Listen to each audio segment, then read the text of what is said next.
very warm welcome to all of you to our special show, which is the Real Estate Radar, your exclusive guide to navigate the dynamic real estate terrain of India. My name is Amita Wadhwa.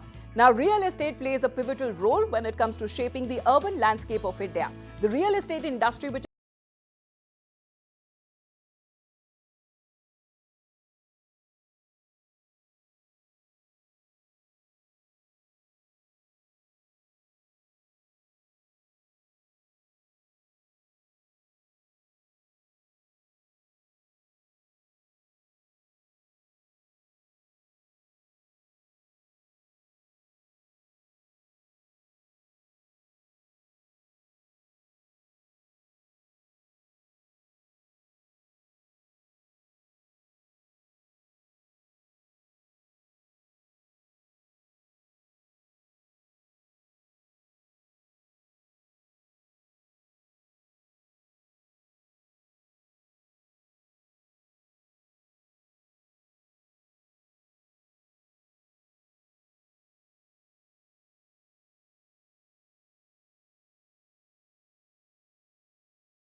cities in India and is poised to maintain its top billing through 2023 and this year 2024.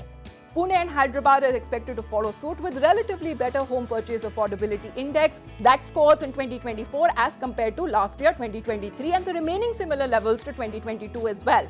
Now, while all of the cities may fall short of their peak affordability levels that were seen previously in 2021, they will remain much higher than their previous lows. Now, this suggests that the robust market activity will prevail until the end of 2024.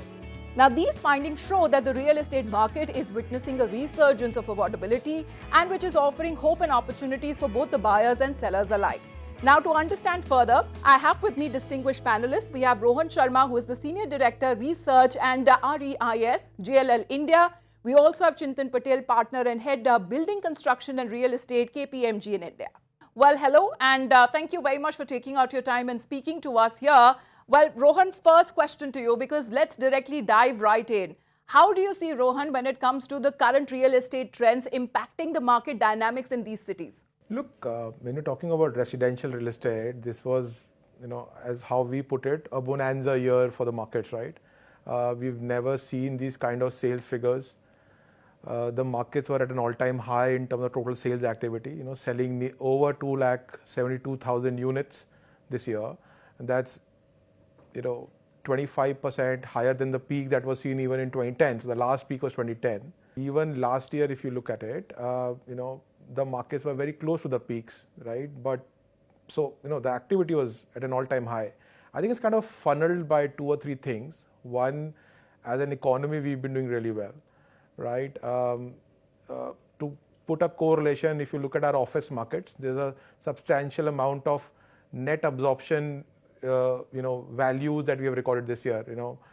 Highest, second highest only to actually 2019, right? And so that translation of new jobs being added is kind of moving to the residential markets as well, right? And post-COVID, you've anyway seen that there is a substantial amount of change in homeowner dynamics.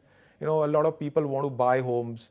They want to look at bigger homes. They want to settle down, and that's also visible in the age group that's buying homes now, right? Actually, your age cohort of people buying homes actually gone down by 5 to 7 years in the last 2-3 years, right? Especially post-COVID. So all of these factors kind of put together, kind of causing where the markets are, right? A lot of people still talk about rising interest rate, but if you look at it, we are still off our decadal highs in terms of where your home loan interest rates are, right? You've had successive 6 pauses now in the repo rate. So effectively, home loan rates are still single digits, right? Still very attractive for home buyers to buy. And I think all of that's kind of contributed to where the markets were this year. I think the momentum is kind of likely to continue as well next year, right? We anticipate another 10 to 15% jump in home sales next year as well. Also, while the RBI is a little more conservative, the expectation is that as markets improve, global markets or global economic situation improves, you could see a headline decline in the repo rates, and that will have an impact on your interest rates coming down as well, which should support affordability levels. So the market momentum should likely continue. And it looks promising, isn't it, Chintan? Because what role do you believe that the government policies and economic factors play in shaping the real estate landscape, particularly in cities like we talk about Mumbai and Delhi NCR? I completely agree with what Rohan just said, right? I think just 1 or 2 points on just to top off what he said. Not only are we seeing this in the affordable and the mid-market segment, but even luxury segment has picked up really well. And this is not only just in India, but even globally, we see residential real estate playing a very different level of growth, right? So I'm happy that he at least said that we may have some interest rate declines, which further helps the markets and everybody who owns a home. Coming back to your question on government policies, especially when it comes to places like a Mumbai, Delhi, a Bangalore, some of the core key markets in India, what's happening is real estate is 2-part, right? One is you have the central schemes, but real estate, as you know, is a state subject, right? So state also has a lot of role to play. What has happened in the recent past is, in addition to the policies of the government, the ancillary policies, including things around infrastructure development and what the government has done with that, is also having a positive impact on real estate and the ability for people to even travel longer distances, thereby giving a slightly bigger area. So if you look at Mumbai especially, which is landlocked, the ability to have infrastructure, if you look at the Atal Setu itself, right, the Trans Harbour link, will have a significantly positive impact on the real estate on the other side. Not only that, if you look at what the Honorable Finance Minister said in a budget, which was technically a vote on account, but it definitely still mentioned how the mid-income housing, where people who are living in rental homes or kind of unregulated homes, should have the ability to buy. So you anyways had housing for all and affordable schemes, and now you're talking about mid-market. So I think government, while not directly putting a lot of specific incentives or policies for real estate, whatever it's doing is definitely having a positive impact. And that means turning dreams into reality as far as the real estate sector as we talk about. But Rohan, how do you actually perceive when it comes to the increasing emphasis on green initiatives that actually shape the future of real estate development? Look, as an economy, we have our net zero targets for 2070, reducing our emissions by 45% over the next 5-7 years.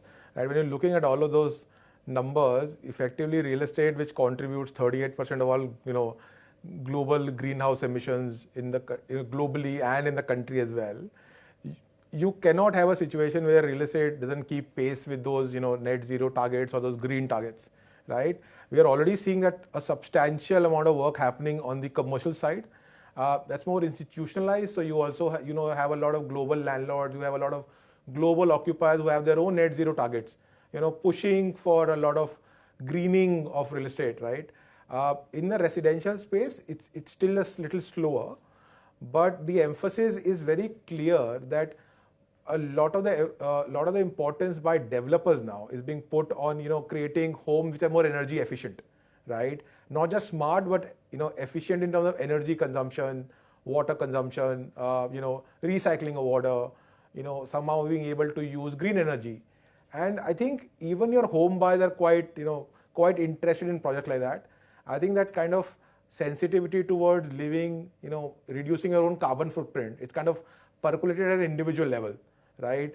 So at an office level, a lot of our surveys done in the past show that employees would want to work for a sustainability leader, or they want to work out of offices which are more energy efficient. I think that's kind of percolating down also in their living standards or in their living ability, right? So they want to look at projects which offer them at least the opportunity to live in homes like that. And I think on a long-term basis, while it's not just healthy for the environment, right? On the long-term basis, the operating expenses also tend to come down. It's cheaper, right? For maintaining it, your maintenance costs come down as well. So all those factors are important. And if there's a slight premium to be paid, I think that sensibility is there, that I'm willing to pay a premium for houses like that. And we are seeing a lot of developers who are actually very actively, advertising and marketing their projects, on these ecologically sensitive areas, or, as being eco-sensitive on an overall basis, right? More aligned to green and sustainability targets. And I think the response to them is pretty healthy. So I think there's a shift from home buyers as well, right, on projects like these.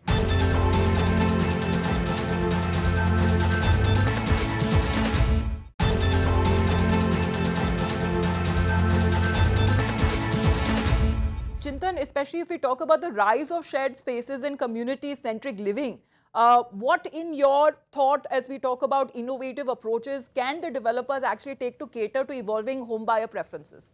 Okay, so just again, tagging off of just the point that mentioned, today one of the fastest growing services within KPMG is ESG, right? And the way we see the adaptability of ESG across the board in real estate was probably one of the last sectors, I would say.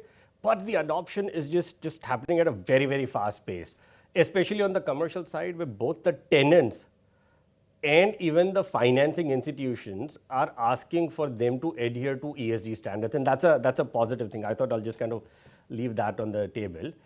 In terms of kind of creating shared spaces and shared areas, if you look at the kind of developments that are happening today, are these large format developments where you have a live, work, play kind of an environment, right? Because more and more Indians across the board, be it at the affordable level, the mid-market level, and especially at a luxury level, are aspirational, and they want a lot of these facilities to be available within their premises. So in addition to having green related initiatives, if people have the ability where you have walking paths, gyms, clubhouses, and I've seen a lot of these, and a recent example, a lot of these communities have started having their own Premier League tournaments and all of that, which is making it in a very kind of, a strong kind of cohort coordination way for a lot of the residents. I think this is a good trend where things are happening, and I think more can be done.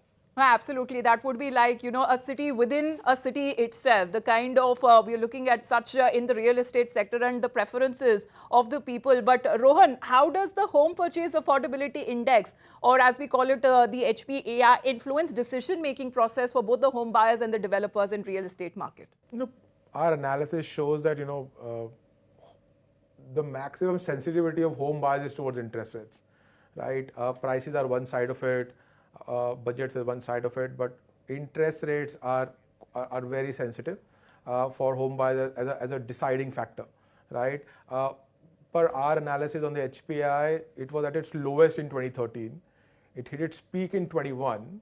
It hasn't gone down substantially, but I mean, again, it would have gone down, below the 21 levels primarily because the last couple of years you've seen interest rates rising, you've seen home values go up as well, and effectively, if you look at it, home prices have kind of started rising after nearly 7-8 years of being completely flat, right?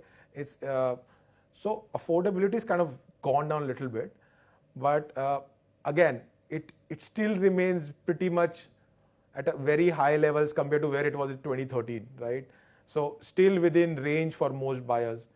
Across the major cities, in all major cities, the affordability index is more than 100.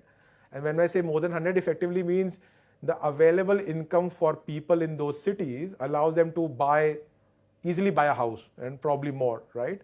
The only city where it's slightly lower is Mumbai, but we already know that Mumbai prices have always been high. That said, Mumbai did hit a number of 121, right? So it made Mumbai just affordable, right?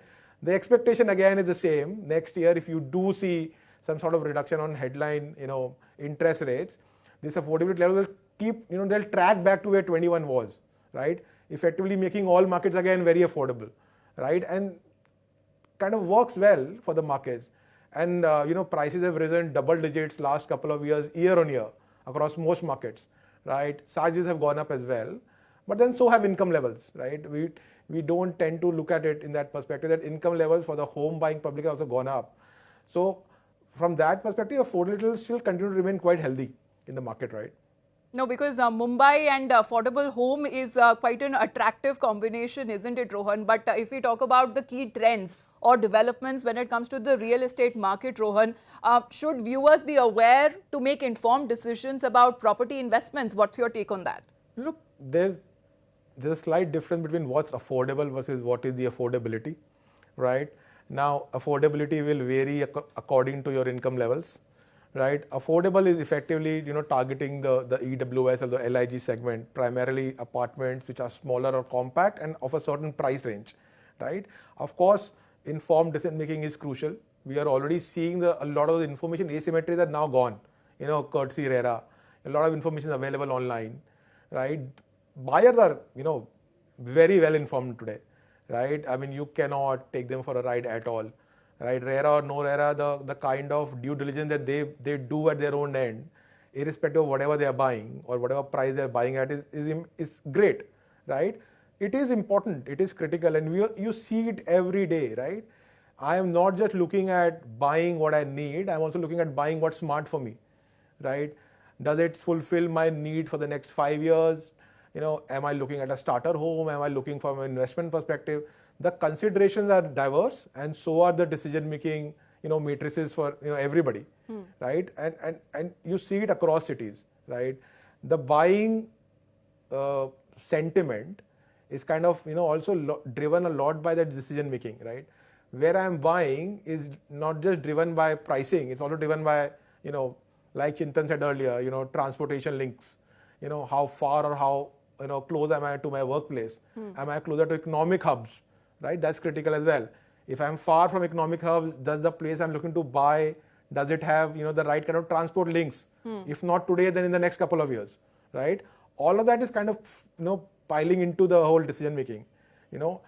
Just to give you a case in point, right? In Mumbai, for example, you see the site visits go up immediately during the monsoon season, because people want to go and see what are the areas which are waterlogged. Okay, and that is one area where they don't want to go and buy or want to be a little careful in buying. If you're looking at things like that, I mean, people are looking at it all the time. So great way, and I think that's kind of reflected in the momentum that you see in the market, right? No, absolutely. And that is what I was talking about, multiple factors that go in as far as awareness amongst the home buyers is also concerned. Because another question, and this is for both of you, Chintan, you can take it first, because considering the rapid urbanization and also the infrastructure development in cities like Mumbai and Delhi NCR, how do you actually foresee the real estate market evolving in the coming years, and what opportunities do you anticipate for investors and also developers? I'm very, very positive about the way real estate is headed, at least in the foreseeable future, right?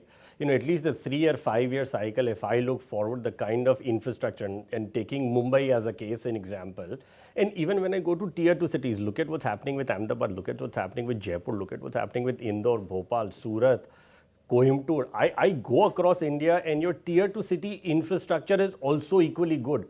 You see the number of airports that have been added. You see the train travel, right? So across the board, there are fair bit of infrastructure projects which are having positive impact. And then you add up with a regulatory framework. So what was 10 years back a customer's perception in terms of whether should I buy real estate or not, with the advent of the policy coming in, the infrastructure development, the availability of financing, the job market, when I put a lot of these factors together, it definitely gives me comfort that for the next 3 to 5 years, unless, God forbid, something were to kind of completely go wrong, this is here to stay. And I think from an investor standpoint, I think today the good part is a lot of the buyers, especially in the residential segment, are the end users. As what Rohan said, right? These are people who have jobs, both husband and wife are working, the age group has come down. So as long as this segment continues, you do not see a lot of froth coming up in the market where people are just unnecessarily buying, selling in month, 2 months, 3 months because they've seen a 10% increase. I don't think that's happening in the market. So there's a genuine set of buyer that's in the market, which is good. So if this stays, then there is a lot more hope. If interest rates come down, that is another factor that will further push it up. So that's on the residential side. On the commercial side, I think India continues to be a very, very bright spot in the global structure as we see right now. A lot many more investment is coming to India. Right. A lot many of the global companies are looking at India. So if we track it from just a pure play GCC standpoint, right, global capability centers, the amount of occupancy that they have got in the office space is massive, and I see that growing, manufacturing growing. So commercial real estate, office, industrial, hotels are at all-time high, data centers, warehousing. So I see a space where today India is in a fairly good state. I don't see anywhere where there is a bubble scenario, nor are the good part is, again, I am part of the deals team at KPMG, Right. and the conversations that we are having with investors are fairly smart about it. They're not kind of just putting money after anything and everything. So when I look at all this, I'm fairly comfortable right now as I sit today, at least for the next 3 to 5 years for sure. Well, that's all the time we have for today's episode of Real Estate Radar. Thank you very much for giving us your time and the information about these trends. It has been a great discussion so far. And remember to also join us next time as we continue to explore the ever-evolving landscape of real estate in India. Thank you very much.